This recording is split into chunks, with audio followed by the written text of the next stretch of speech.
জুলাই সনদ কেমন হবে তা নিয়ে আলোচনা শেষ হলেও এই সনদ কোন প্রক্রিয়ায় বাস্তবায়িত হবে সেই বিষয়ে রাজনৈতিক দলগুলোর সঙ্গে আলোচনা করতে চায় জাতীয় ঐকমত্য কমিশন।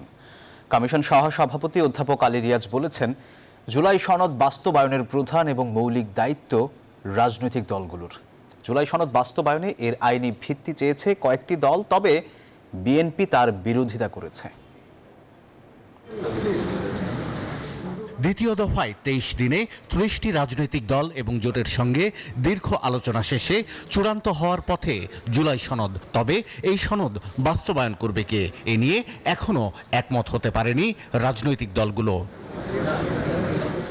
জাতীয় ঐকমত্য কমিশনের বৈঠকের শুরুতে কমিশনের সহসভাপতি অধ্যাপক আলী রিয়াজ জানান, বাস্তবায়ন প্রক্রিয়া চূড়ান্ত করতে প্রয়োজনে আবারও রাজনৈতিক দলগুলোর সঙ্গে বৈঠকে বসবে কমিশন।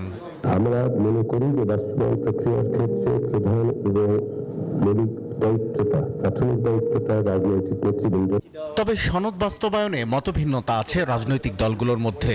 বিএনপি বলছে, ক্ষমতায় গেলে জাতীয় সংসদের মাধ্যমেই সনদ বাস্তবায়িত হবে, এটা জনগণের প্রতি তাদের অঙ্গীকার।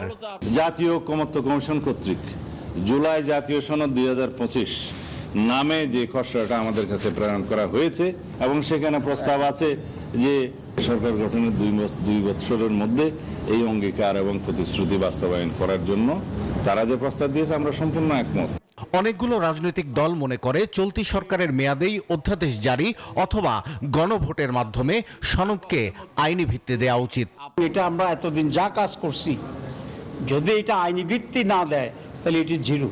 সেই জন্য আমরা কমিশন এবং সরকারের বিরুদ্ধে কম্পেনসেট মামলা করব আমাদের সময় নষ্ট করার জন্য। কোনো আইনি ভিত্তি না থাকে, শুধু আমাদের এখানে গল্প গুজব আর খাওয়া দাওয়াটাই যদি মূল কথা হয়, তাহলে এই ধরনের কোনো সনদে সাইন করার না করার ভিতরে কোনো ডিফারেন্স নেই। সংসদে উচ্চকক্ষ গঠন নিয়েও মতবিমত ছিল দলগুলোর মধ্যে। বিএনপি চায় সংসদ সদস্যদের ভোটে নির্বাচিত হবেন উচ্চকক্ষের সংসদ সদস্যরা। তবে জামাত, এনসিপি সহ কয়েকটি দলের দাবি, জনগণের ভোটের সংখ্যানুপাত অর্থাৎ পিআর পদ্ধতিতে নির্বাচিত হবেন উচ্চকক্ষের সদস্যরা। কিছু ব্যক্তি আনুপাতিক হারে নির্বাচিত হয়ে সেখানে বসার জন্য অথবা সংবিধান সংশোধনীটা কঠিন থেকে কঠিনতর করার জন্য একটা মানসিকতা থেকেই সবসময় পিআর পদ্ধতি করে উচ্চকক্ষে নির্বাচিত হোক এই জিকিরটা তোলা হচ্ছে। যারা পিআর হলে উচ্চকক্ষ চান না বলছেন, তাদের উচ্চকক্ষের কার্যপ্রণালী সেটাকে কার্যকর করা, আসলেই তারা উচ্চকক্ষ চান কিনা সে প্রশ্নটা উত্থাপিত হয়েছে।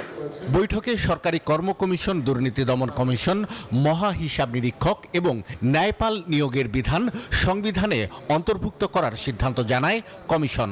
তবে এই বিষয়ে নোট অফ ডিসেন্ট দিয়েছে বিএনপি এবং 5টি রাজনৈতিক দল। শাহ আলী জয়, নিউজ 24, ঢাকা।